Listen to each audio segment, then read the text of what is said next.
Good afternoon and welcome everybody to Slush Pile from Writers Morning Out. I'm Jody Savage, regional rep for 7 counties as part of the North Carolina Writers Network. I want to thank everyone who's making today's event possible. Graham Bird is our Zoom host today, and many thanks to our panel and today's reader, whom I'll introduce in a moment. And thank you to everyone who submitted an entry to Slush Pile. And here's the premise. Imagine it's 4 p.m. on a Friday afternoon, and 3 editors must triage a pile of unsolicited manuscripts before they can go home for the weekend. They'll decide yes or no by reading the first page. The question is, will your page make the cut? Each entry will be read aloud, and at the point where each editor would stop reading, they will sound their noisemaker. When all 3 panel members indicate they would reject the manuscript, our reader will stop reading. Our terrific panelists are Noah Stetzer, Associate Director of Bull City Press. Noah, can we hear your noisemaker, please?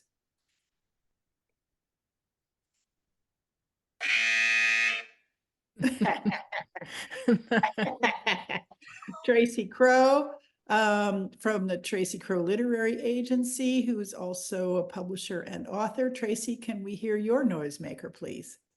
Now I've been outdone by Noah's. Yeah, hard act to follow. Very good, thank you. And Ty Stumpf, who is Humanities Department Chair at the Central Carolina Community College. Ty, could we hear your noisemaker, please?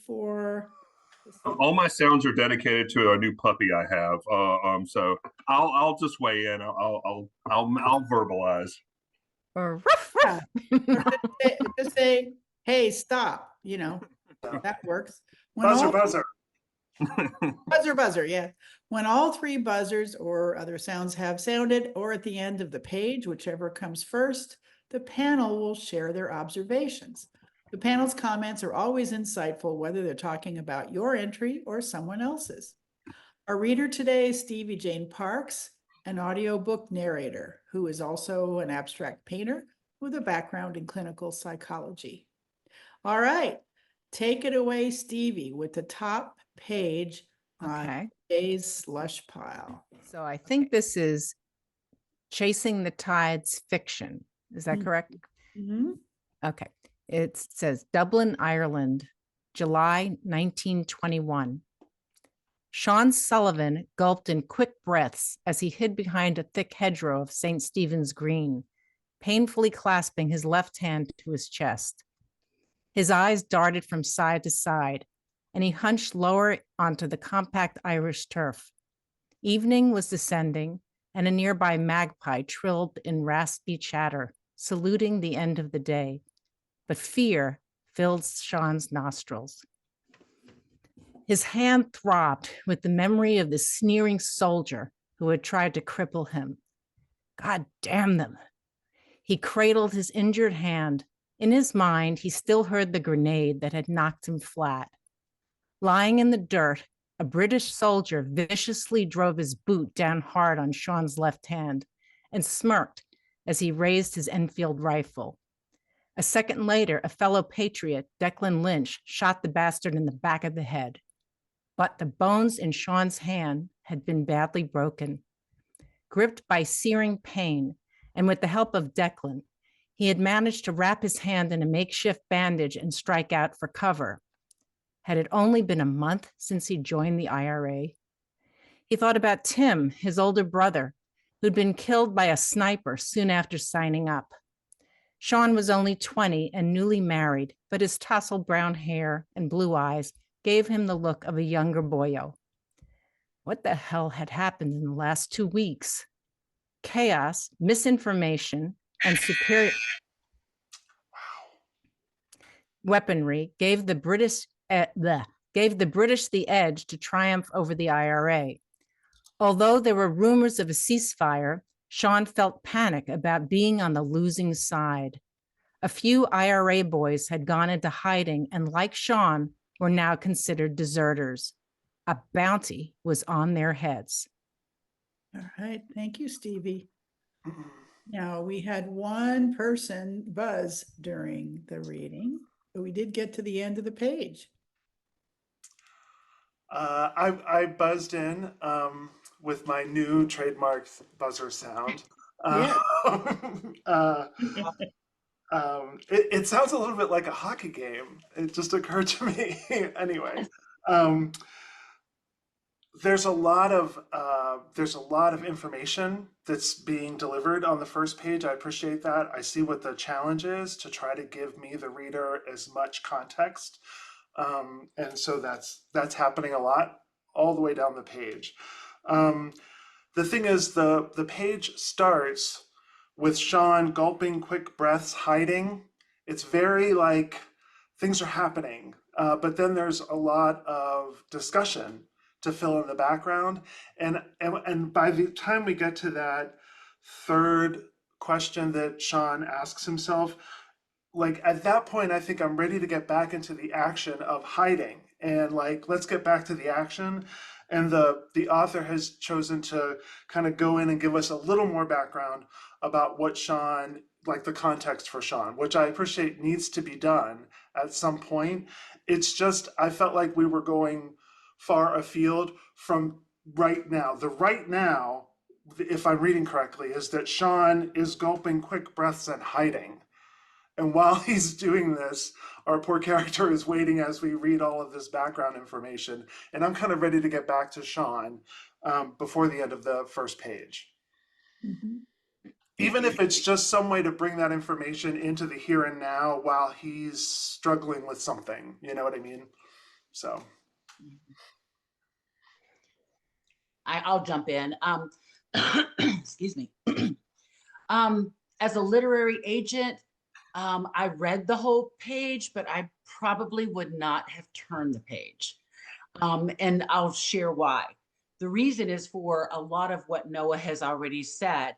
We're starting in one place and then we're going backwards. One of the things that I've mentioned in some of our Tuesday night craft sessions, some of you have attended, allergies, pollen, and even during these, is that as an agent, we hear all the time from editors, don't show me a flashback until at least page 50.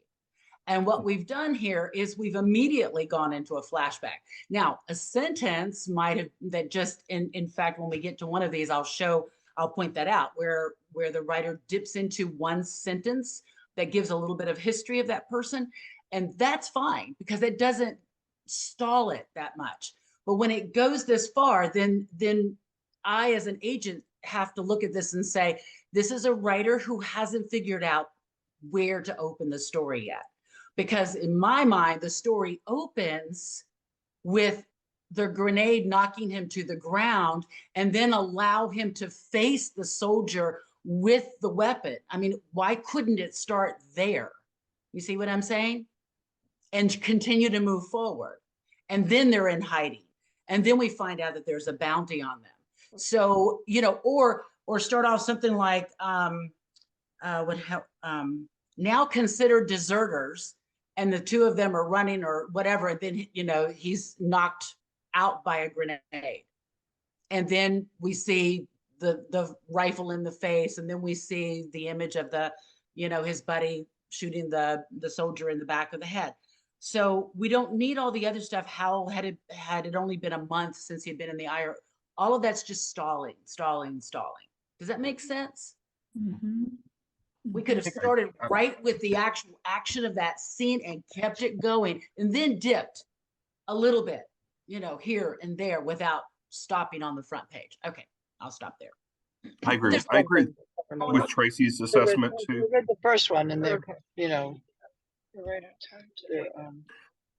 I agree with Tracy's assessment. I too don't think I would turn the page. That's kind of where I landed ultimately, and felt I felt a little just generally confused. And I think Noah's put into a good context what that was. It was the switching of time and place for me. And when I got to that last paragraph in particular, I felt like we were pulling back so much from the action itself that I felt like it was losing its focus that way.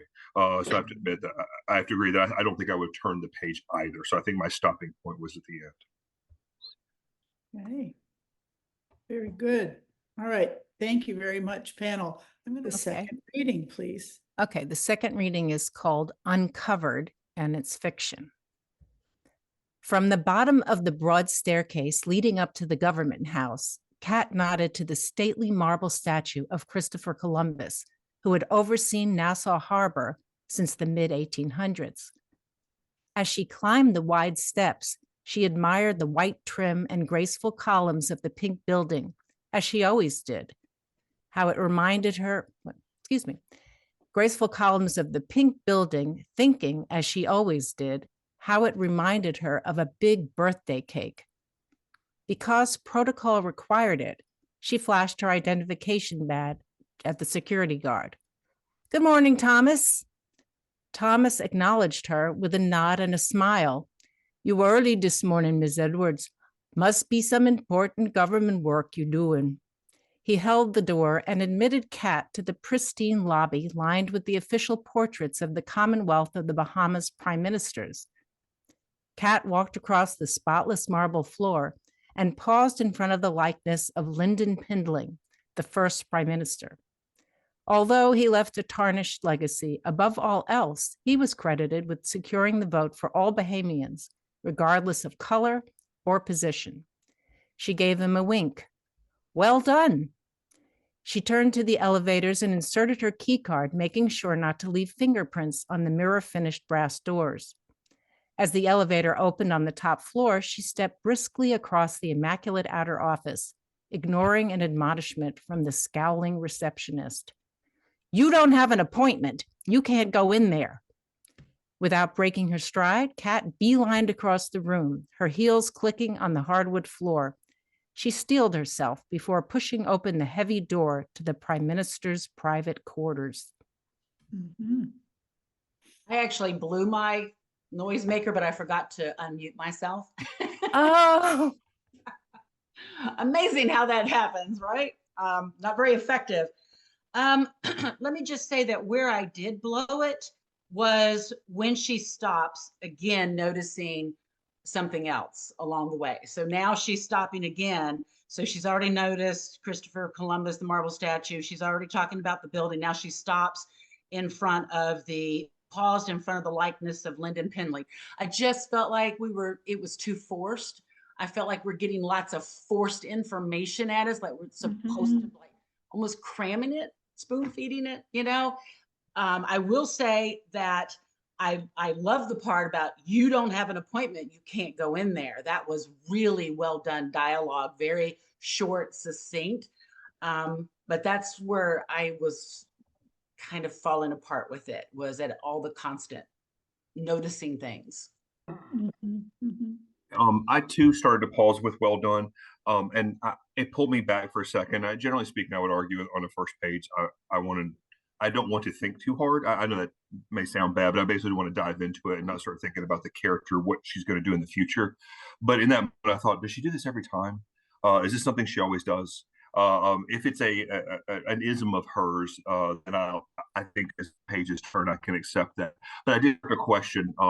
Is this a setup for me as a reader, or is this a setup for a bit of characterization of the character? And because I asked that question, it's probably not the desired outcome that the writer wants here. I don't think the writer wants me pondering, does she talk to statues all the time? I think this writer wants me to think about where I am and what's going on, and how it's just a little bit different than the world that I'm used to. And I'm down with that. All of that is something I'm interested in. But yeah, that point for me as well too became a bit of a hiccup. I didn't ring in, but that question continued to linger on through the rest of the page for me. I had I want to just echo what both Tracy and Ty have said, and also I have a similar reaction to this entry that I did to entry number 1, which was feeling like there's a lot of context that is. I get the challenge, and I don't know what the magic formula is for amount of backstory with amount of like action. But I guess I know it when I feel it. And I feel like there's a lot of backstory here. And I think, Tracy, you may have said this thing about spoon feeding. I was like, okay, we got a lot of like important facts going down as flags, Columbus, Bahamas, the prime minister, the birthday cake, what it looks like, all that kind of stuff. And so I appreciate that these are all things that the author needs to get into the story. I just don't know if it all has to be right here, right now. And so just a little more movement down the page about what our character is doing, again, like in the first entry, before I get all of these sort of ambient descriptions. Mm-hmm. I had an instructor feedback once on a story I wrote, actually, and I'll admit to all of you, I don't buy it fully, but I am more conscious of it now because of it. The very opening of the story took place, people were in a car going somewhere, and the pushback was a declaration: don't ever start in a car going somewhere. Instead, start when you've already arrived. And so I won't declare that as like the thing that I stand by at all, but I am much more conscious of it now. Are people moving to a place, or at that place when we start? And so if I'm going to make them move, it better be for, in my head, a really good reason, and there better be some information that is necessary in that movement. Mm-hmm. Yeah, I don't want to.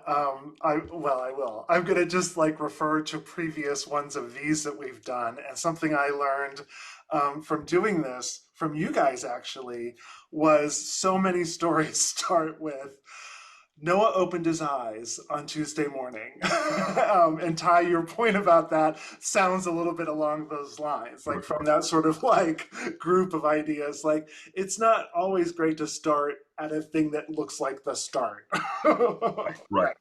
Got it. Mm-hmm. Okay. Yeah, I mean, for me, just to maybe point something out for the writer, I understand some of the symbolism that the writer, I think, wants us to realize. Christopher Columbus, to discover, all these little things that we're supposed to think of and just start creating a setting. But it would have been just as powerful if we'd known that she is, there and walking down to the prime minister's office and walks right past the secretary or receptionist who tries to stop her. If we just knew where she was and what setting, then the rest of the story can kind of unravel, not unravel, but, unfold for us. So just kind of keep in mind, all the little things that you're trying to do in terms of setting things up like Christopher Columbus and all that. The reader thinks that he or she has to keep all of those details in their minds and go along with the story, and it becomes overwhelming. Like Noah said, it's forcing us to think too hard instead of just settling in for this story that's being told to us. Okay. Mm-hmm. Good. Thank you. All right, Stevie, on to entry number 3, please. Okay, this is fiction. It's called Some Kind of Purgatory. When Ted left his 10th floor office apartment in downtown San Francisco at 2:00 on that foggy June afternoon, he told his secretary he needed some fresh air. It wasn't a lie, but not the truth either.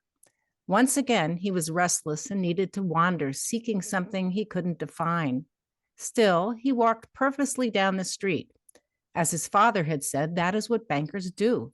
Walk with purpose, whether you had one or not. Stopped by a traffic light, he heard a cable car clang in the distance and thought idly about going to catch one for a ride. The roar of an engine drowned the clanging, and he saw one of the new Ford Mustangs charge across the intersection like a mountain lion set on prey.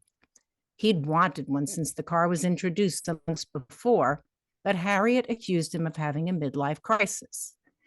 You're getting to that age, They'd been talking around the dinner table, and their daughters had joined in laughing about how their friends' dads were all trying to be young.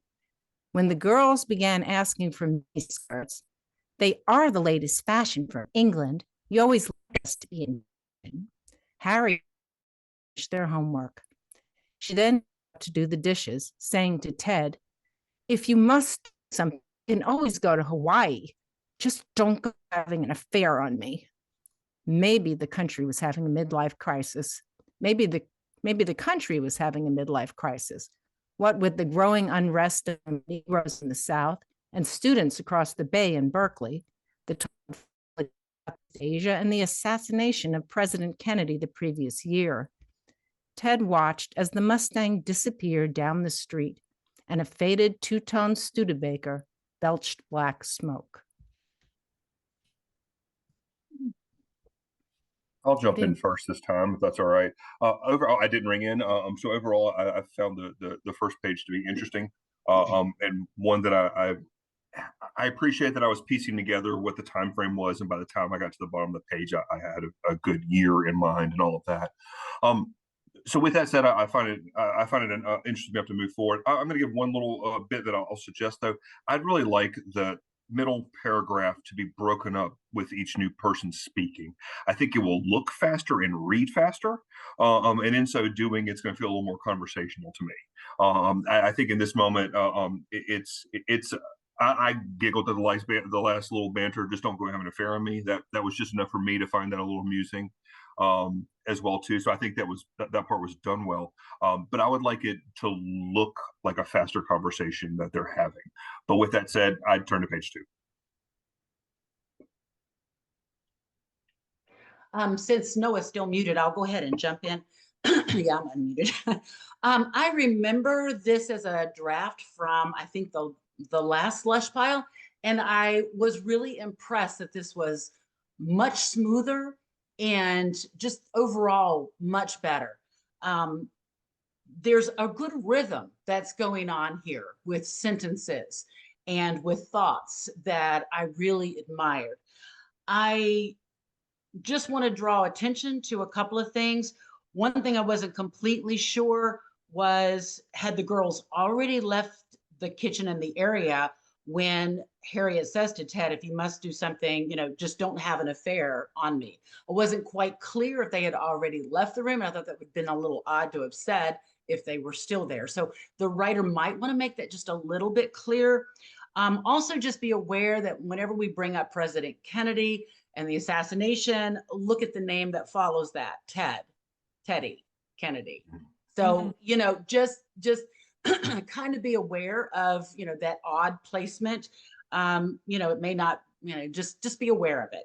But I think I would have turned the page, but I felt like I would need something to start to really move and happen and grab me. I'm curious, but I would need something on the next page to really kind of get me moving. Yeah, I think I have a lot of the same reactions that Tracy, you and Ty, you both had to this one. I like the variety of the sentences is keeping me interested. They don't all seem to be constructed the same way, and so and the mix of exposition with dialogue in that middle paragraph, whether it's broken into their own lines or not, it's nice because, like Ty says, it gives a feeling of like activity and things going on. Yeah, I really liked it. I think one of the things that really struck me about this first page, this will probably be the first of many. This is something we've done before, which is like, I'll turn the page, but this is what I'm hoping is on page 2, is something about the father, because it felt like that sentence at the end of the first paragraph seemed to be really important. And something that the character was keeping with him in the here and now while he's waiting at the stoplight and doing all of this reflecting that's happening, which is a little similar to the first 2 entries we've looked at. There's, again, a lot of reflection happening.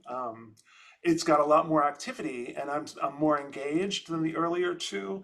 But again, I'm like, okay, so father figures with sons, and this is what fathers tell us to do, or is like a powerful thing to have happen right there. And so what I'm looking for is, but my dad was wrong, or my dad was right, or something like that, to bring me back to the intersection and the light turns green or something like that. So that's sort of where I'm at with this. Okay. Very good. Thank you. Thank you, panel. To entry number 3, please. Okay, this is fiction. It's called Some Kind of Purgatory. When Ted left his 10th floor office apartment in downtown San Francisco at 2 o'clock on that foggy June afternoon, he told his secretary he needed some fresh air. It wasn't a lie, but not the truth either. Once again, he was restless and needed to wander, seeking something he couldn't define.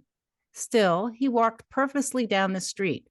As his father had said, that is what bankers do. Walk with purpose, whether you had one or not.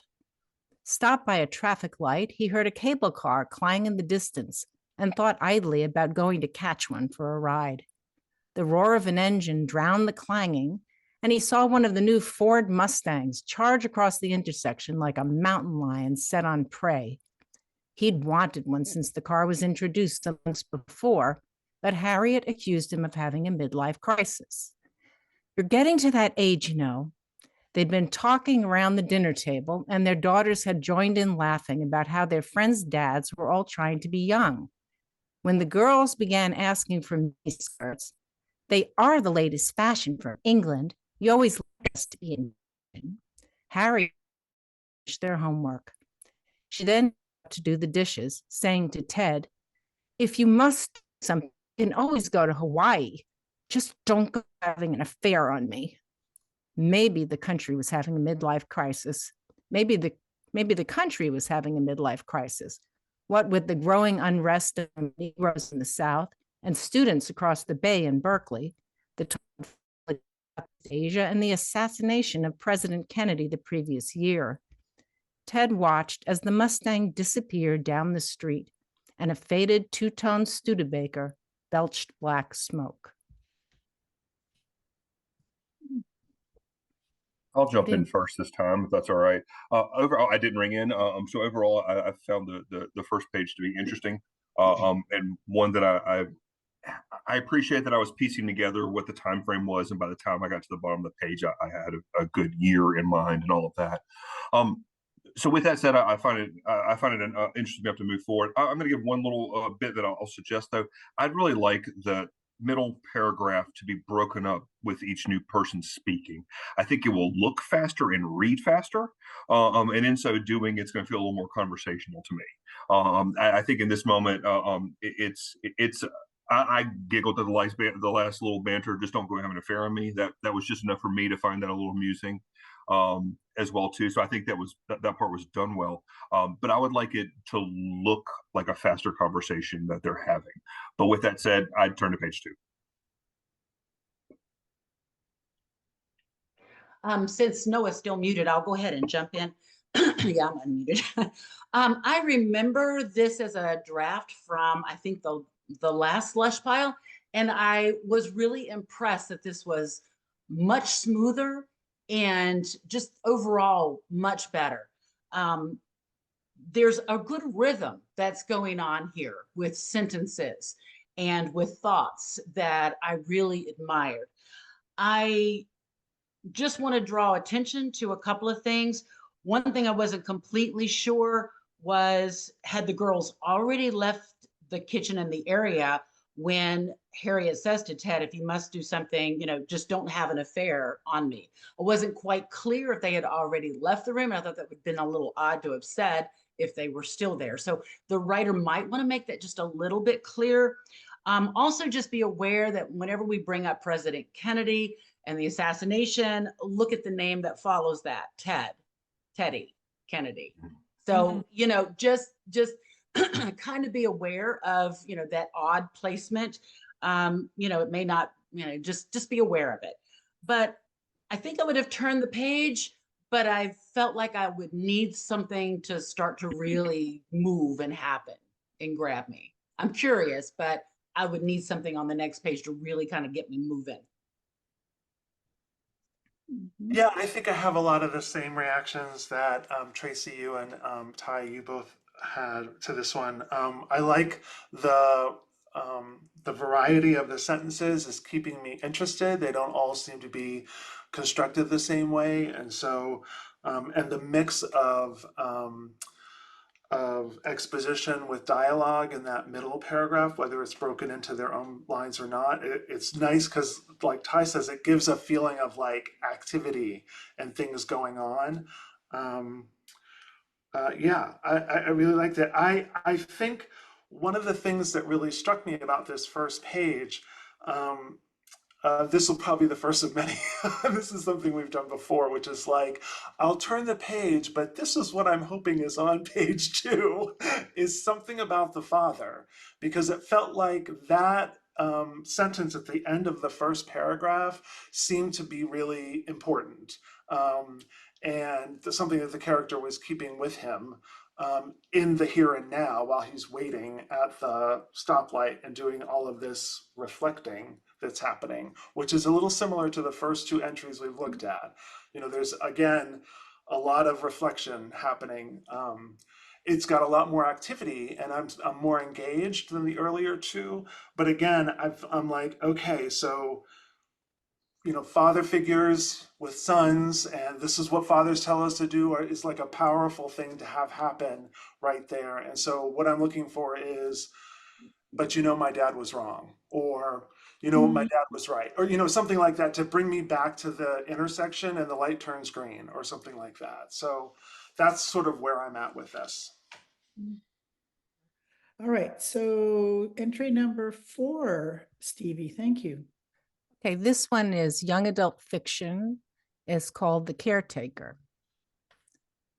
There it is. I told you they opened last month. The place sells used military gear, old uniforms, helmets, backpacks. I never see anybody in there except for the old guy who runs the place, and he looks older than the stuff he sells. It was my 13th birthday, and the $20 bill I'd gotten was burning a hole in my pocket. In tow was Jennifer Lopez, the new girl in town, and my first girlfriend. Well, a friend who happened to be a girl. I discovered Jenny. Actually, she found me.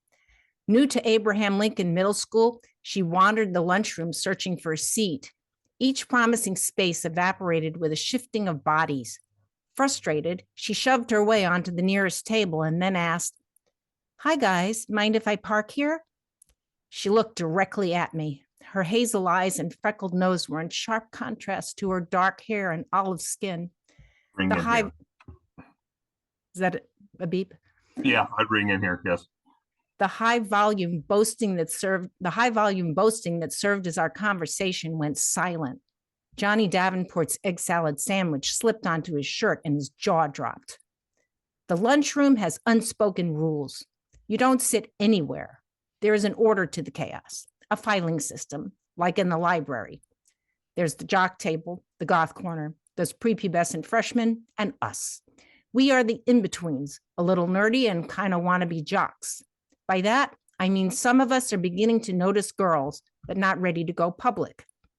Anyway, we've never had a girl at our table. I would have rang in, so I'll jump in first. Although I will note before I jump in all the way that the notion of people, the guys who like girls but aren't ready to go public, did make me laugh afterwards. So so I will note that. I had more questions than answers at the beginning here, and I wandered away, and I wandered away in a couple places. One, unfortunately, I wandered away because the name Jennifer Lopez. I immediately started thinking about the pop star, and then I didn't listen to the next sentence. So that for me, that was just one of those times that my attention strayed some. I will be happy to take some of the blame for that. But also when they then called her Jenny right after, I started thinking about her song too. So really and truly, I have this burden in me that I can't get out because of that. The other thing too is the misspelling of "hi guys" just threw me as well too. So I was unfortunately wandering a little bit in there. Some of that I will take blame for as a audience member, but my questions sort of pulled me away from what I should have been paying attention to. I'm going to jump in next. Am I muted? No. Something about this, and it could be because of the eyes I have having read the earlier entries, but I feel like we're doing another thing where something happens in the first paragraph, and then there's a lot of like filling us in. But something about this one is a little different. This actually feels like there are 3 different places where the story starts. You could have, there it is, I told you they opened last month, and that could start it. Or, I discovered Jenny. Actually, she found me. Or the lunchroom has unspoken rules.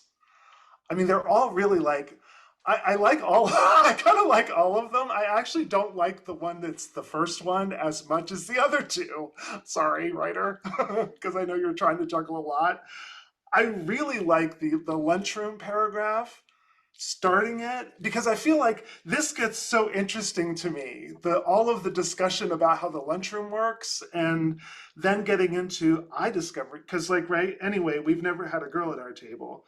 I discovered Jenny. Actually, she found me. Like suddenly, like I want to be in this whole like lunchroom environment, and I have forgotten about whatever's happening in that first paragraph. I'm sorry. So I also got out of it with Jennifer Lopez. I was like, like, is this like a real Hollywood story about the true life of Jennifer Lopez? But then I just moved on. But yeah, similar. I've said, and I agree with both Noah and Ty and everything they've said. And I've said this before too. Really think hard before you begin a story or your novel with dialogue, because there's absolutely zero context for that. That was something that was drilled into my head by best-selling author Dennis Lehane. He and I were co-teaching a fiction writing workshop down at Eckerd College many, many years ago. And he was the first I'd ever heard say that. And I mean, he showed us example by example by example why it doesn't work. Because there's no context, you have no idea who's doing the talking, and then it's you either are forcing the reader to go back and read the quote again once the reader does realize what the context is and who's reading it, but it just loses a lot of effect. So, take that as advice from best-selling author Dennis Lehane. But I've found him to be accurate on all of that. And because it's so lengthy with all of these details that the writer's expecting us to hold on to, but then we're backing into all this other stuff. I would have stopped there, except for Jennifer Lopez. At that point, I thought, okay, what the heck is going on here? Is this really? I looked back up. Oh, it's YA fiction. I mean, is the author the narrator trying to tell us that it's a Jennifer Lopez lookalike, or of that type of like Jennifer Lopez, of all things, all people steps in front of me. That would have made it a little clearer for me, but I had to read because I had to figure out what the heck was going on. But the last paragraph is so much gold. I mean, I could weep over the writing in the third paragraph. It is brilliant for YA. So that for me would have been like where this would have started. So Noah had kind of mentioned, that there were several places too, and he really liked that one. For me, I just think, and I don't even like sentences that begin with there, and there are like two of them in a row, and I would have flagged that if I were an editor or an agent. Like, come on, you can come up with something a little bit more creative than starting sentences with the word there, because then it starts a tick going one right after the other. However, the details in that paragraph are, to me, just masterful. Okay, this is fiction. It's called Noisy Beasts. 3 deer freeze in the road as Janine brakes at the top of the hill. It's 4 a.m, and the headlights startle them. She idles the car, waiting until they recover, then scatter, hooves flying down the driveways of her and her neighbors' houses. She has seen them before, early and late, venturing from the woods that run behind her neighborhood, their territory smaller and smaller as subdivisions expand. Noisy beasts, she thinks they complain, shaking their heads at incomprehensible boxes of metal that invade their world. How they must see us, loud and rumbling and moving fast. They cannot evade the lights that pierce the darkness, bright as the moon and just as hard to hide from. They know a predator when they see one. Run, she thinks, as the deer flee, white tails disappearing into darkness before she turns into her driveway. Her neighborhood is full of hunters, famous for their venison, chili, and burgers. Their woods are full of creatures, rabbit and deer and armadillo, with their strong and acrid urine. One of their neighbors swears she saw a bobcat cross the road, yellow eyes agleam in a moonlit night. She has always been surrounded by creatures, her houses insubstantial against the encroaching wildlife. But tonight, the neighborhood and house are quiet. No dog is waiting by the door. When Michael is out of town and Janine can't sleep, she likes to drive. Jude's death has unsettled her in some way she cannot comprehend. She has not yet decided what, if anything, to tell Michael. When they still had a dog, she used to verbalize his thoughts. Pet me, top dog. Pet me. Love me, she would intone, as Balthazar lay, his muzzle on the bed when they woke up. I'll jump in. I didn't whistle in. There's a lot of nice poeticism that's going on here, nice, some nice details, but I don't think I would have turned the page. I wanted to kind of see where it was going, but there was some confusion. There's some pronoun agreement confusion going on in some places, which always kind of sends some signals to me as an editor that I might have my work cut out, like going forward. But I just felt like this had not found its opening yet. So I would have stopped probably at the end of that and thought, no. I think I'm with you on that as well. And I think the culprit for me in particular is meeting three names in that paragraph and trying to decide who is who and who is important. And so I held on to, I get who Michael is. I'm holding on to Jude for a minute, and then because I start wondering, is Jude the dog? And then we get to Balthazar. I'm like, that's more of a dog name. But now I'm thinking more about names than I am about where we're going. I think that's what did it for me in particular too. I had a question that I'm fine having, as I'll say as a side note, that was a little detail: rabbit and deer and armadillo with their strong and acrid urine. I remember thinking, does armadillo have acrid urine? I wondered that, but I'm willing to trust it. I've never seen them in the wild, people. So there we go. But it was a fine enough detail for me, and at this point, I'm still trusting the writer and what she's saying. So I'm good with it. But yeah, that last paragraph for me, I started to lose who our characters were because so many names came at me so fast. Yeah, I had very similar reactions to both Tracy and Ty on this one. I was caught up by the description of the animals. I was really along, quote unquote, along for the ride for that. I had, again, I apologize, coming on to entry number 5. I'm keenly aware that Janine breaks at the top of the hill, and she thinks that they should run before she turns into her driveway. And that's kind of it, I guess, until we get to no dog is waiting by the door. Does that mean that she's out of the car and she's in the house? Or that's what it's going to be? You know what I mean? Like, it's just all a little hazy about what exactly is happening right now and what's being considered about right now. So I'm just a little confused about, like, are we still in the car and this is something we're talking about, that there's no dog inside, or are we inside? Does that make sense? Unless you can help me, I don't know if I'm just misreading something. But what comes through loud and clear on this page, and something that I'm curious about, is the danger. With territory and invade, evade, predator, flee, hunters, creatures, it's very clear that there's like a level of danger there, and noisy beasts is what the deer are calling the cars, and that took me a minute to figure out. I did get tripped up a little bit right there.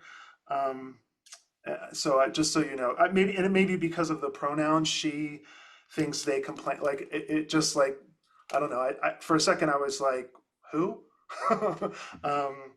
But the fact that the animals call the cars noisy beasts, that the title of the story is Noisy Beasts, and that there's a death led me to think that someone died in a car accident. Like that's what I'm gonna see. Like I'm the guy that watches the show and like pauses, and I turn to Jeff and say, "She did it," at the very beginning. So that's what I'm doing right now. I apologize, but I was like, "Oh, Jude's death. Okay, it was a car accident," because look at how the cars are being described, right? And there's all of this danger being described in the first two paragraphs, and I'm trying to figure out why. And so that's what I did. I don't know, writer, if that helps you, but that was sort of my takeaway, is that all of this lush description of the animals and their fear of the cars must mean something. And so I'm attaching it to what you've given me at the bottom of the page. Sorry, it's fiction. It's called At Luby's Cafeteria. This photo of old friends slid to the floor from a pile of old greeting cards. Maybe you don't know Tulsa, but what if I told you it was taken one Saturday night in 1983 at Luby's Cafeteria in Tulsa, Oklahoma? What do you see? Two women in jeans, maybe in their 40s, seated side by side on a bench waiting for their table. They look smart, capable. They could be professionals of some sort whose last 20 years had been a struggle. What if you knew these two were newly acquainted then, but went on to live as a couple for over 40 years? Do you see anything more in this picture now? Maybe not. Nothing suggests any excess of affection. Their legs and shoulders are barely touching, but on a bench wide enough for 3 people, they are sitting closer than perfect strangers would. My guess is that they were keenly aware of how close they sat that night. Things look innocent enough, but only because film failed to expose the real action here.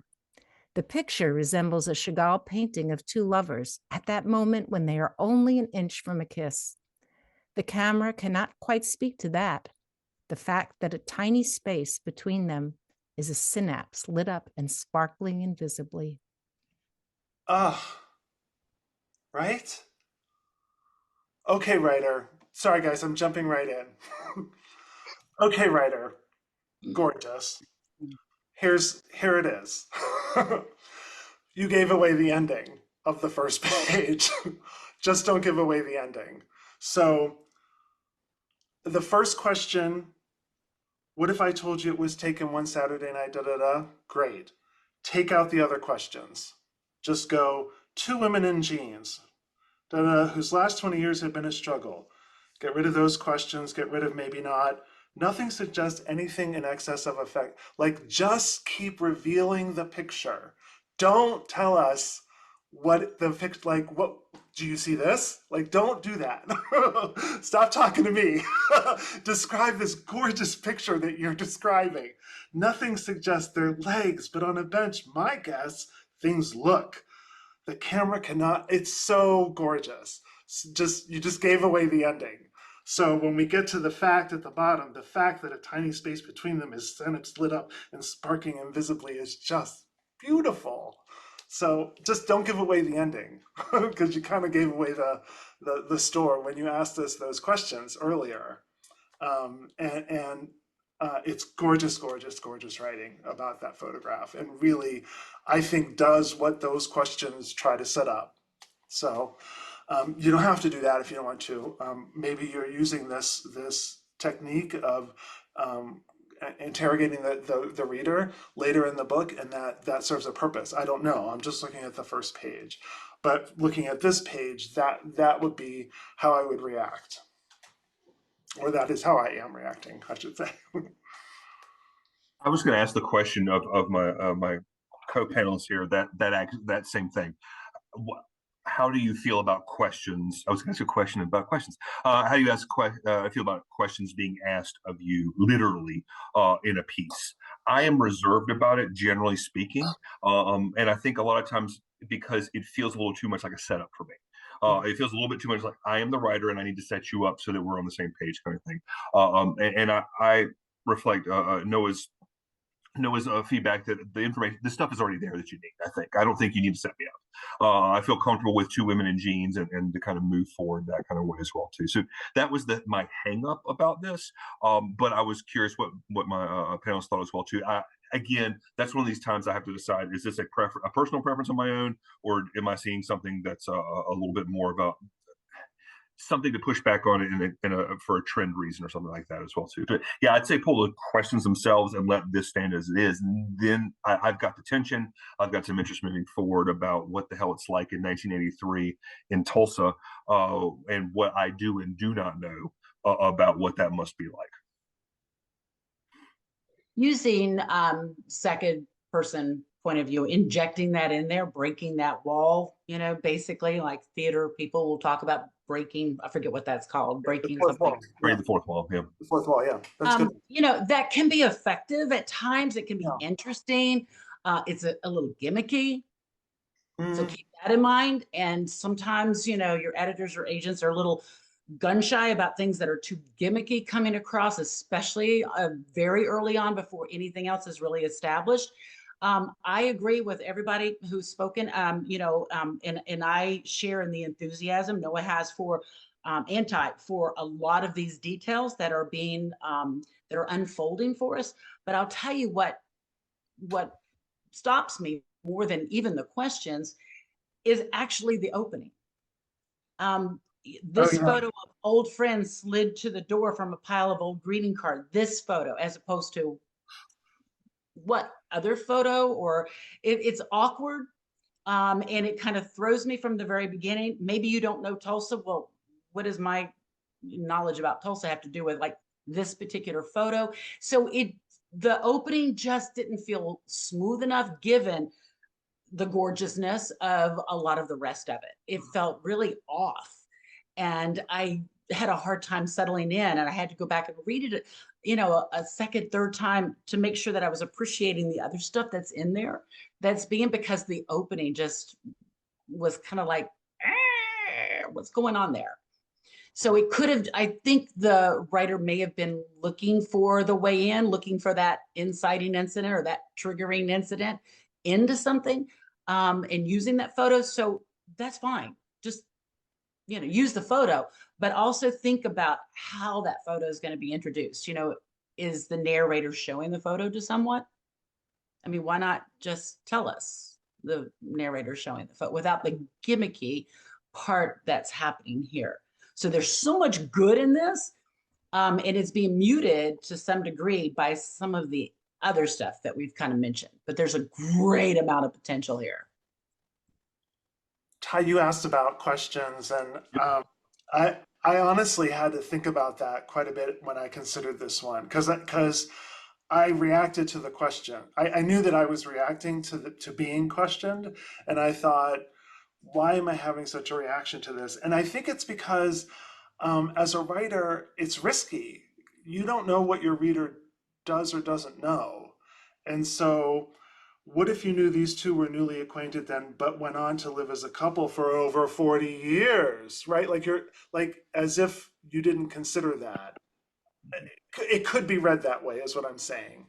And so you don't, the reader doesn't think anything about anything, but then this question comes along and kind of puts me back on my heels like, oh, you misread this, you know, like, let me fix you. And so it threw me off a little bit.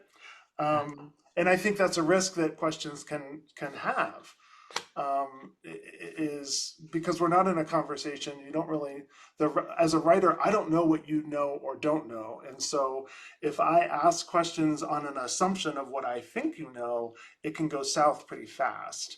And I think that's what affected me. You know, things like, what do you see? And as a writer on a Friday at 4 o'clock, I was like, I see a piece of paper with nothing on. You know what I mean? Like, okay, come on. You know? Can't be there. Yes, yes. So Exactly. Yeah.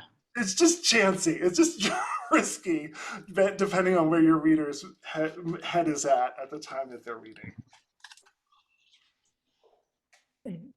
I love when writers take risks. Sure. Yeah. Risk. Just, you know, you just realize you're taking a risk. That's all. Not everybody is as horrible as me, I promise. Stevie, let's move on to entry number 8, please.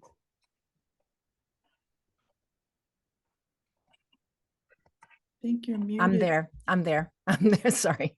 Entry number 8 is poetry. It's called Beloved.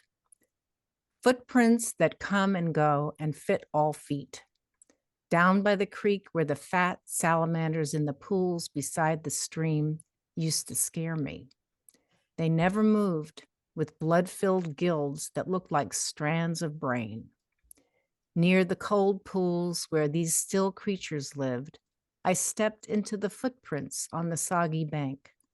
They were not mine, though they felt like mine, until they disappeared, leaving only a faint trace of themselves behind on the dew-soaked grass. Some say these tracks are all that are left of the pitiful soul who wanders this place, trying to find her way back through the water to the hot place where she belongs. I'd rather think she's walking here just to listen to the insects throb and linger in the whispering light.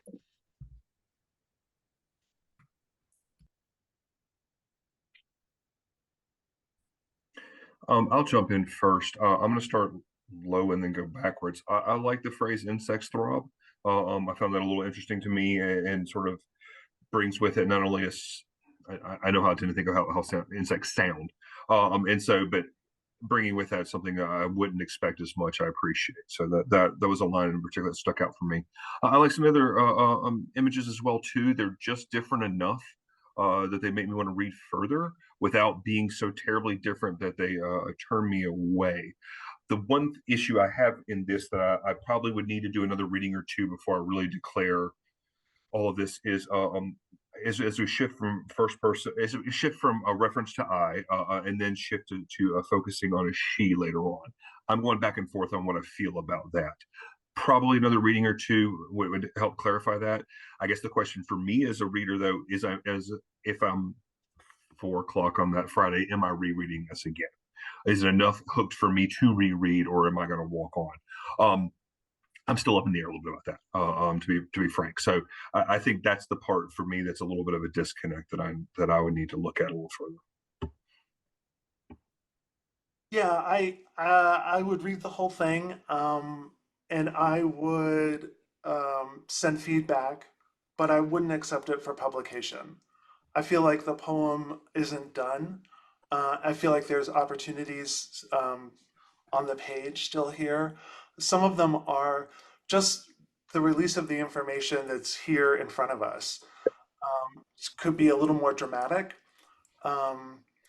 Right now, we have sort of a very concrete thing happening in the big chunky paragraph at the beginning, and then we have a reflection in the small one, and then another kind of musing, right?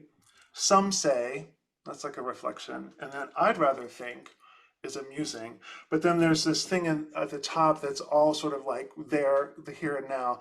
I wonder if there's an opportunity to move the stanzas around to create a little more drama, to decide whether the poem ends on leaving, on trying, or on lingering, and decide which really delivers what the poem, the intention the poet has for the poem. Because right now it's hard. It feels like unsolved. It feels like it's trying, like it can kind of do more than one thing, because the footprints leave only a faint trace, but then some say this, but then some, I'd rather think that. So it's sort of unresolved it feels unresolved to me. So I feel like there's an opportunity to just consider, some say these tracks are all that are left, is a way to open the poem. And then go into footprints that come and go, da, da, da, and then at the end, I'd rather think, da, da, da, da, da. See how that sort of works as like an argument. Some say this, then there's the big description, and then I say this. And that kind of gives it a little more balance. That's one way to think about it. But I'm sure there's other ways that you could play with this. And I want to echo what Ty said. I find so many parts of this really beautiful. Insects throb was a thing that I also underlined. And also all of the thing with this in the central, not central, the first paragraph, I keep calling it the central part because it feels like that to me. Like that's like the thing we're talking about. And I just loved that description. That's brilliant. I love the way you suggested the move around of the stanzas. Wow, that makes it certainly more powerful for me. You know, the poetry is not my really, genre, so bear with me, but I'll just, share some insights here. We get 4 lines that have to do with the salamanders. And then they disappear and they're replaced basically by insects. And so I was kind of wondering why all of this focus of 4 lines when every word in a poem is doing double duty and this and that. Why are we getting these salamanders for 4 lines in such concrete ways and then not have them show back up again? So, I wondered about that. I was intrigued, but I did have some thoughts about that. Footprints that come and go and fit all feet. That felt a little awkward to me. I felt like I was being spoon-fed that I should make a mental note that everyone can walk in these footsteps. So I felt as if the writer was attempting to use metaphor there, but it felt a little too forced for me. And Tracy, I can jump in 1 second. I think the lines, I stepped into the footprints on the soggy bank. They were not mine, though they felt like mine until they disappeared. Does that same work? It shows you that you quote unquote fit. So I think it's already doing that work for you. I'm with you on that. Yeah, exactly. So and that's much more effective than almost kind of spoon feeding this notion fit all feet. It was like, what are we? Oh, okay. This is okay. So anyway, that's just, I concur with everybody. Those were just some of my observations. I just really thought it was interesting that we had 4 lines in a very short poem that were about salamanders, details about salamanders.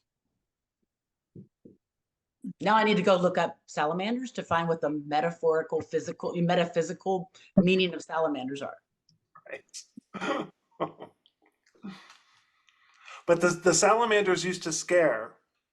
Yeah, and I kind of was thinking, salamanders in the pools beside the stream used to scare me because they never moved. Right. And then maybe hold the other detail with the brains and all that, maybe hold that and use that somewhere else. Yeah. Bringing it back into that, and maybe that has some sort of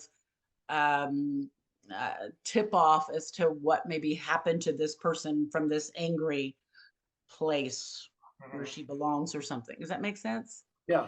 Yeah, there's that sense of like dread and danger and something going on there. Okay. Yeah, I absolutely agree that they're valuable to the poem. I just don't know that we know yet the full weight that they play in the poem, sort of the mechanism of the poem. So definitely a place to spend a little more time. All right. Thank you, everyone. Can we move to entry 9, Stevie, please? Okay, this is fiction. It's called The Zoo. Punk rock prom night. That's the name Bridget and I have bestowed upon tonight's show. This one blessed night of uncaged jubilation to eclipse all the nights that preceded it. An impossibly cool lineup of hardcore bands, the kind we never see in our rinky-dink section of the Florida Panhandle. A musical anomaly in a tiny town that exists solely to separate tourists from their dollars. Tonight, it's not the nasally falsettoed Beach Boy tribute bands that pepper the local beach bars to serenade the boomers.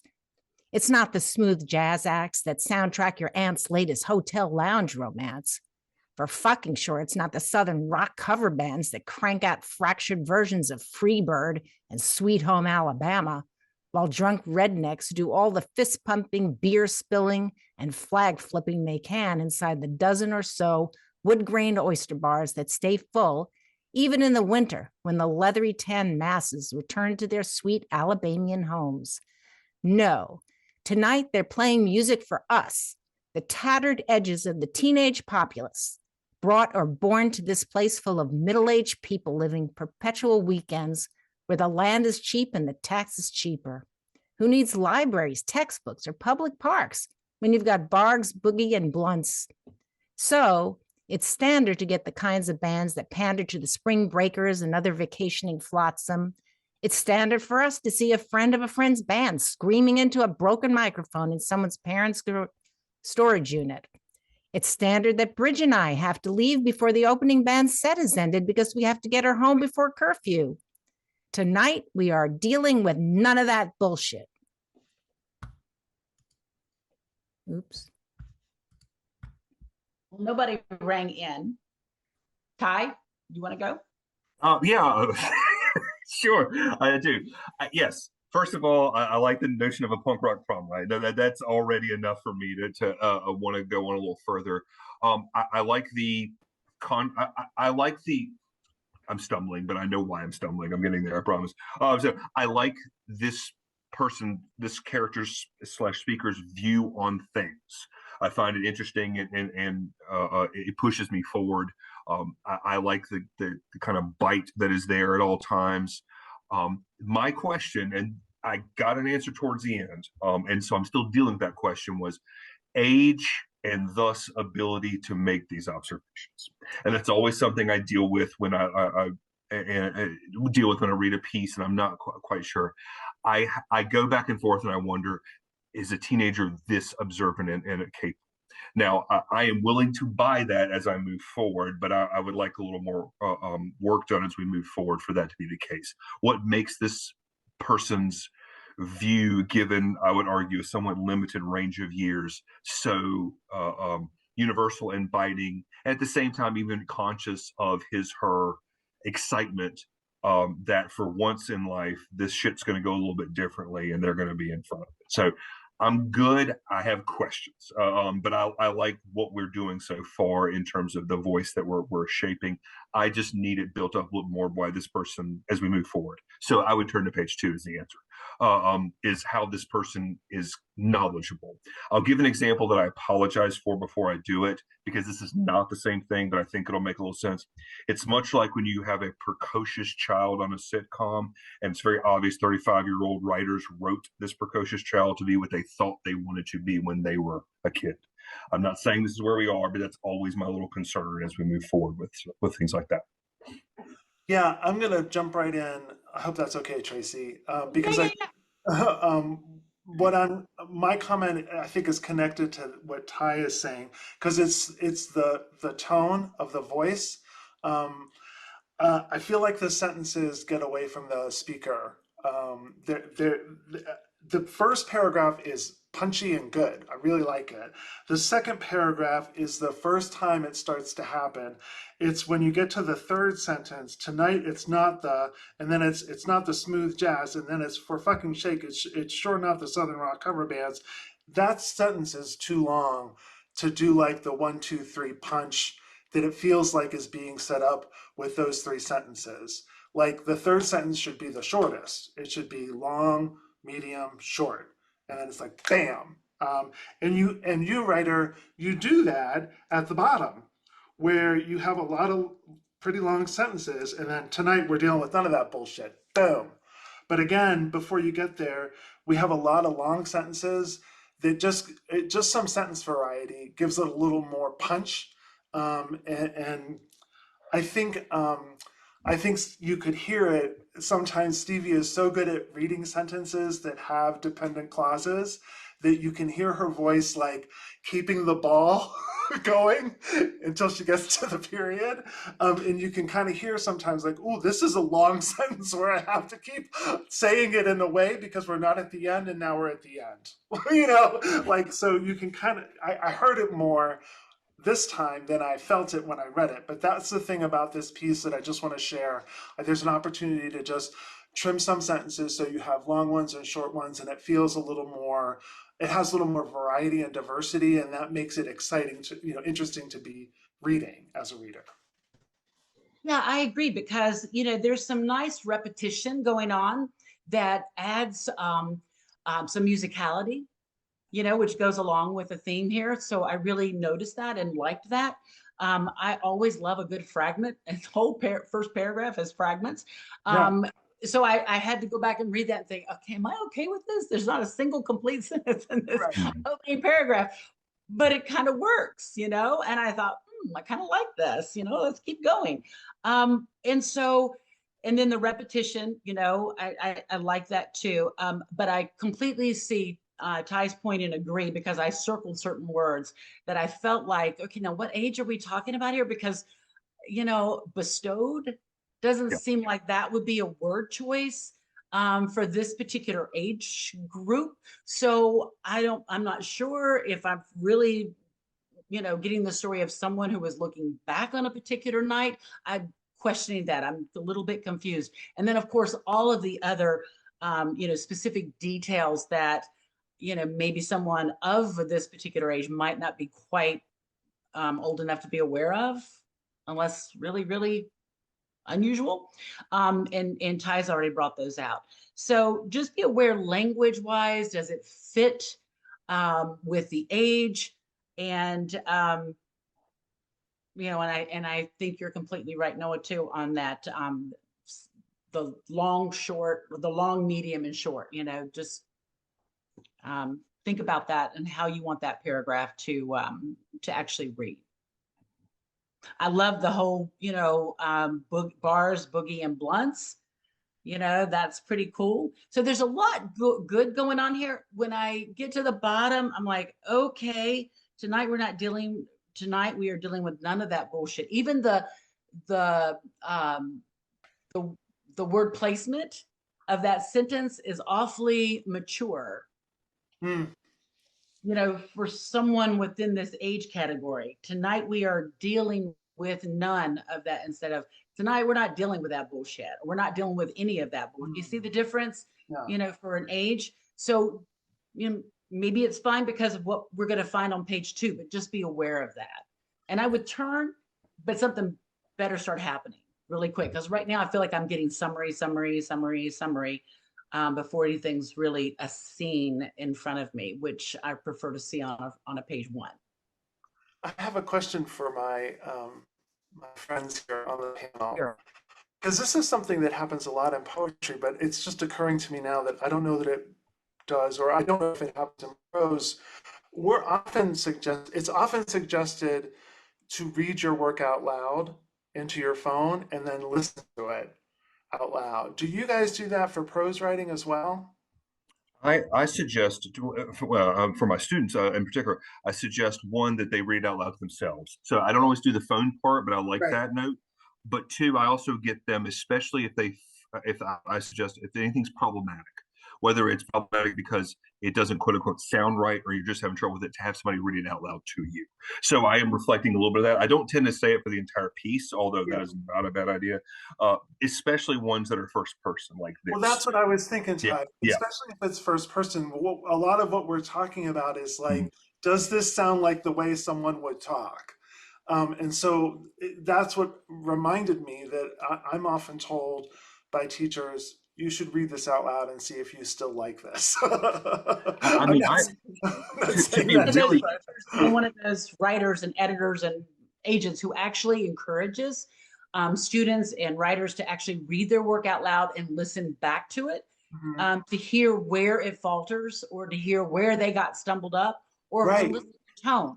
And then I'll even tell my writers, go back and just pick one page within this 200 and some, page manuscript and listen for, what's coming through. What are you noticing? So I'm often encouraging writers to record themselves and play it back.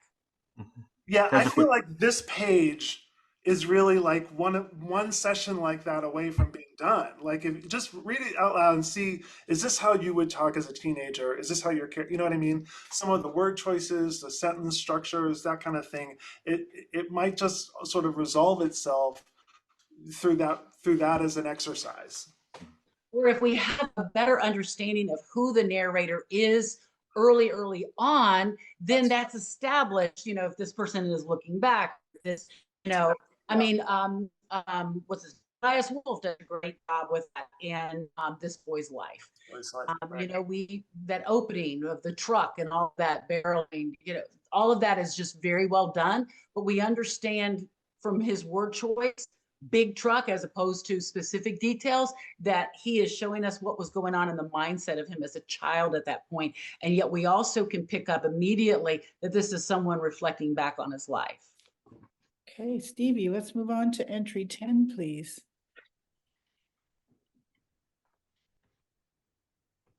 Stevie, you need to unmute. I'm sorry, I was writing notes. Sorry. Fiction. This is called Confrontation. November 28th, 1932, Monday morning. At the restaurant, Josh finished his breakfast, pushed the plate away, and leaned back for a moment. Looking outside at the snow falling, he decided he'd better get back into the house and take a couple of barrels of moonshine to the warehouse before the roads started closing down. He paid the check, left a good tip, and headed out to his bright yellow Studebaker. He would have to use the truck to deliver the barrels, though. It was better in bad weather. He brushed snow off the windows, got in, and set off carefully to avoid sliding off the road. As he came down his lane, Josh's eyes picked up movement several yards ahead. A human figure disappeared behind the third outbuilding to the right, the still. He stopped his car and turned it off. He eased his door open and slid out from behind the wheel. Bending as low as possible, he hurried down the lane toward the left side of the building. Whoever he saw should be on the backside of the still along the creek. With the snow cushioning his steps, Josh made it to the northwest corner of the building and peeked carefully around the corner. It was that suspicious boarder from Rittenhouse's place. McGuire? Josh stepped out into the open, and McGuire looked away from the window, bringing his shotgun up toward Josh, saying, "Hands up, Bartlett, you're under arrest." Without thinking, Josh rushed towards McGuire, covering the 10 feet between them in a hurry. He hit McGuire chest high, and the two of them fell over the nearby bank. Later, Josh thought he remembered hearing the shotgun go off as they fell through the air. Then all went black. I'll just jump in. There are lots of good movement in this. You know, we have a character who is moving. We're with him throughout. We're also getting to know little things about him, like he's somebody who leaves a good tip. You know, that's something that's, you know, very deftly done and well done. Along the way, it's almost starting to read as if it's a screenplay set directions, you know, like, because every single action is revealed to us without any special emphasis on certain ones. And so then it's kind of like reading a screenplay where it's, you know, the character moves here, does this, does that. So sometimes we feel like when we're setting up a scene, we got to show the whole camera movement. So just be judicious in how you want to, which details you really want to use. This was something, a feedback that I got in grad school from a professor one time who said, "Hey, great writing, but, you know, just be aware you're using the same, you're showing us every single detail all along the way, and we don't need every single one of those." One thing I do want to point out, though, is I circled, you can't really tell there, but I want to point out how many times out is used. Outside. I mean, I kept circling them, and the word off. The word off shows up 3 times in the second paragraph alone. So, you know, and then there it is again, you know, there's outbuilding, off, slid out, stepped out, goes off, the shotgun goes off. So just kind of go back. And again, this is where if the writer is going to take a few moments and record himself or herself, then some of those things might jump out. That when they're on the page, they just sometimes we just don't see them, you know? But when we hear it back, we're like, wait a minute, I'm saying this an awful lot. And then I think it would be a little bit more effective if the question McGuire came before that suspicious boarder from Rittenhouse's place. It might just be a little bit more effective for us because he recognizes him first you know, it's not dialogue. So he recognizes him first and then tells us who that is. But you know, there's some really good details. There's some really good drama that's going on and potential for that. So that's what I have to offer on this. This story starts for me in the middle of the page with the sentence, "A human figure disappeared behind the third outbuilding to the right, the still." I might be so bold to suggest that that's the beginning. I'll let the writer obviously make that decision, and I that from that moment on, the drama ensued for me in a way I appreciated more. I can figure out the things about when you say the word still, I assume moonshine. I will readily admit that to you now. That is especially if you're also going to give me November 20th, 1932, I'm going to assume this is not an okay thing he's doing. And that part for me was where the excitement kicked in, and then where the conflict starts on this page. I would suggest considering that, because I feel like we're checking a couple boxes to get us there. I don't know the boxes need to be checked. And the other thing I'll mention about it too is I think because of that, this incident could potentially slow down just the tiniest bit with the recognition of McGuire, taking it just a second with that, and then even potentially down there at the bottom, allowing the action to just string out. And by more, I mean a sentence or two more, because there's something interesting and, of course, exciting about what's taking place there. But my suggestion would be that I think I would start just a little bit later. And these other things that I can pick up on as we go along later on, and I'll be fine with it. I had a similar reaction as he came down the lane. Josh's eyes picked up movement several heads, was sort of where I was like, "Oh, why don't we just start there?" Because I was like, we were in the midst of the action happening versus at a natural, like, this is a place where a story starts. Breakfast has now ended. So that sort of thing. And so that's a takeaway that I've taken from earlier slush piles we've done over the years, where like just looking for a different place to start a story versus the typical, the sun rises, the breakfast ends, what have you. So Stevie, we're on to entry 11. Okay. All right. Entry 11 is fiction. It's called Echoes of the Past. The gray cement walls match the child's mood. She pushes a chair over to the dirty window and stands on tippy toes to wipe away some of the grime and see out to the yard. It's spring. The flowers and trees are blooming. The breeze is sending a cloud of pink, yellow, and blue petals by the window. She watches until the last bit of color disappears from view. Hurried footsteps are coming down the hall outside of her room. They stop outside the locked door. A key hanging on a hook just outside the door is inserted, and the door swings open. Harriet steps in, pockets the key, and shuts the door behind her.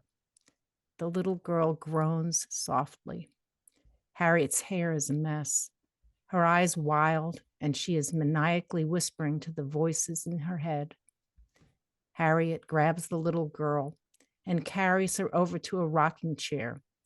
Settling into the rocking chair, Harriet forces the little girl to lay prone across her lap and then pushes the girl's head into her breast, pretending to breastfeed her, crooning softly. The little girl has had this experience several times and knows what to do now. She turns her head slightly so that she isn't being smothered by Harriet's breast. Then she proceeds to drink, making suckling noises. Harriet calms immediately and relaxes her hold on the child. The first time this happened, the little girl passed out. Her lax body made Harriet startle and lean back, allowing air into the little girl's mouth. When Harriet is feeling good, her visits are welcomed by the little girl, but the bad visits are very bad. Harriet doesn't know who the little girl is during those visits. I didn't sound in, but I would have stopped and would have declined this for a couple of reasons. I mean, it's interesting. There is some tension going on. There's some really super interesting details, but there are a lot of little mechanical mistakes throughout with punctuation, syntax, point of view. And so I would have thought, you know, as interesting as this and where this may be going, it's just going to need too much work from me on my end to maybe help the writer get it there. Just as an example, and then pushes the girl's head into her breast, pretending to breastfeed her. Harriet is in the moment. She's not pretending anything. You know, so Harriet really believes she's breastfeeding this. So just something like that, you know, kind of tips me off. But now the little girl does pretend to suckle and to make those sounds. So the little girl is pretending, but Harriet's not. Harriet is somehow in this moment and in this zone. And then Harriet doesn't know who the little girl is during those visits. Apparently Harriet does have an idea who the little girl is. You know, in her own maniacal sort of way, she obviously believes the little girl belongs to her in some way, that she feels the need to breastfeed her child. So to Harriet, see, there's some point of view issues, you know, kind of confusion in there, some interesting details, but mechanically, it just needs some work for me.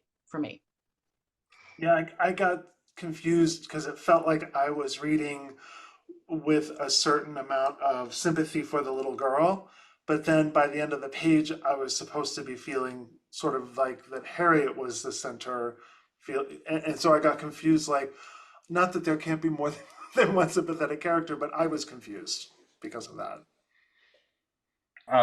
Same thing. For me, it was we're in third person, and we're doing third person limited. It feels like, which I agree with.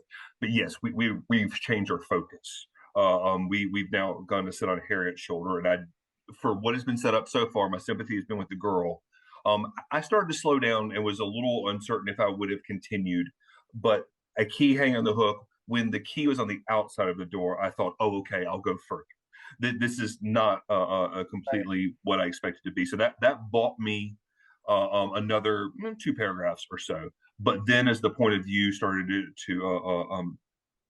to loosen somewhat, it was at that point that I felt, and quite frankly, it was after the word softly, I was fully expecting for me to latch down into the scene fully. I was waiting for somebody to say something and directly do something. I was ready for specificity at that point. And I still feel like we're kind of we're reviewing it from above still and not being fully in the moment. Yeah, and because we're getting this above stuff with the key outside, she's reaching the key out. So we're getting some of the omniscient, we're getting close. It's going back and forth. It's not totally omniscient. So it's it just needs some work. But the premise, I will have to say, seems very intriguing to me. You know, that we have these 2 people of very different ages kind of in the same situation of being isolated in their own world, so to speak, and I don't know why. So the premise itself is intriguing, just needs a little bit of work on the mechanics. One small suggestion I'll make, and I would only suggest a page each. It may be worth the writer's efforts, if he or she wants to continue with this, to write first person this scene from both of their perspectives and decide who your focus is. Once you've made that decision, then you can go back to third, no problem there, but that's who you want. It feels like to me, I think that decision needs to be a little bit more solidly made, and perhaps just a simple first person writing of what these folks are in the midst of might be the way to know who your preferred character is to make this scene happen. Thank you very much. So we're moving on to now our last entry number 12. Stevie, thank you. Okay. This is a poem, Mother and Son. Did you see under the gray cast sky the pain in her eyes? Thunder, then lightning flash across the sky. I thought I saw a tear fall from her eye and a whisper, I love you. What did they do? Afford the beginning, a light shines within him. In this hour of darkness, the light does not dim. a light that is the life of all there is, but he is her son, and she cries.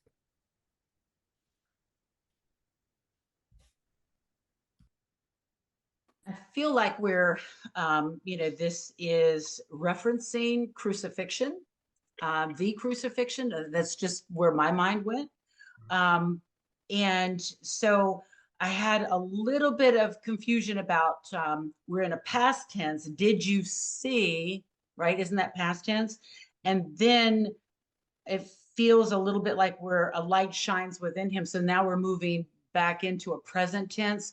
So I got a little bit, confused with some of that. I'll tell you, my favorite line was a light that is the life of all there is. I love the way that moves. So that, was really special to me. I'm assuming that she's whispering, I love you. And I'm assuming someone else is saying, what did they do because of the placement there? But that's just my assumptions. I'm looking at line breaks and knowing how powerful those are to our poets. So I feel like this is not quite there yet, but there's some things that are there that are speaking to us. Somebody else? When I first read this title, and it's not the same. So let me admit that really, but I immediately thought of Mother to Son, which is a Langston Hughes poem, which they talk about life is no crystal stair. So I had that association already, which is not a bad association to bring into this poem, I will say. Like that didn't detract from me. But I will mention to the writer that at least there may be others, sort of pulled a reference there that perhaps is not intended or perhaps it is. But that may be something to take advantage of, perhaps. One of the other things that I found a little challenging is the ending of sky eyes, sky eye. They obviously were using the same words, and I'm not saying that cannot happen, but if that's something we're going to set up, that's something I'd want a little bit more of. It felt like it fell away pretty quickly. Or the reverse of it is, let's change it up a little bit more, and play with our diction some so that we can take advantage of some other images and ideas in those moments that will be particularly impactful for folks. So that's where I between the association I had and then the beginning of here was the part that I found a little more challenging for me. I like so much of what everyone has said so far. I too, when I read this, thought maybe because of the season, this is an Easter poem, and so that was where my mind went. But I thought if I wasn't of that background, would I know that? So I don't know if that matters to you, writer, but for the beginning, as soon as I get that language, I'm thinking, oh, this is biblical. So let's stick with that line for a second, for the beginning. So a lot of this is similar to the other poem in that from for the beginning down to but she cries feels like it's written in a different way than did you see all the way down to and a whisper I love you. Like the did you see and a whisper I love you, that's did you see this? I thought, and then I saw. So there's like a back and forth between two characters. That all kind of goes away. And then there's sort of an all-knowing narrator before the beginning. Here, this is her son. And so it just felt like there was a lot of different sort of ways of talking that were happening in the poem that felt unfinished. Again, it could be a situation where maybe that sort of omniscient narrator, very sort of Genesis, for the beginning, the light shines within him. Maybe that's how the poem starts and ends, and the little conversation between you and I is in the middle. But when it's like this and like this, it just feels like it's one or the other. And it feels like it's not meshed together in a way that would feel a little more interesting. It would have a little more like it would have a little more diversity, you know. We ask the question, there's this I thought I see, and that's a very different way of talking than what happens in the back half of the poem, which feels like now I'm going to sum it all up as the omniscient narrator and tell you what that very personal private conversation was really about. And that's fine if that's how you want the poem to operate. That's one way that it can do it. But it just kind of comes off as like, did you understand everything that you saw? Let me tell you what you saw. Versus let me show you all of these things and let's consider it together. So it's just different ways of saying the same thing. Like that. I like your suggestions there.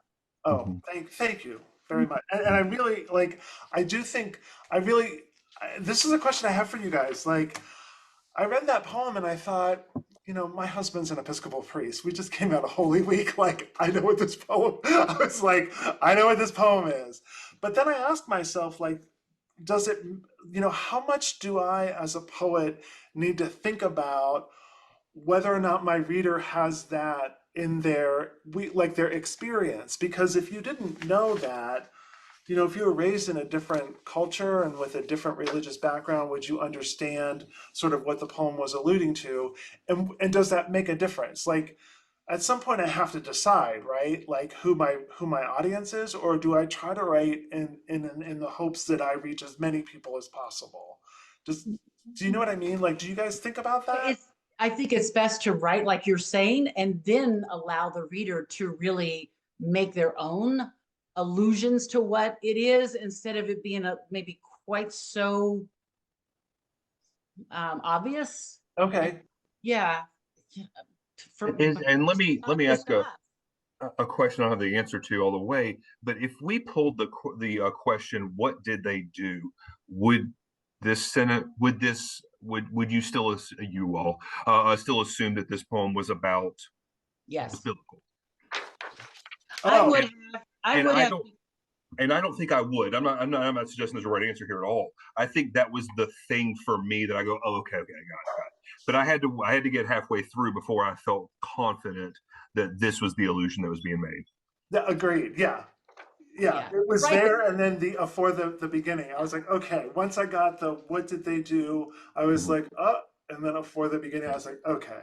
For me, also, a life that is the life of all there is. Yeah. You know, that was for me like the definite check. You know, if I was wondering, it was checking. I just to be a little extra picky, just to point something out.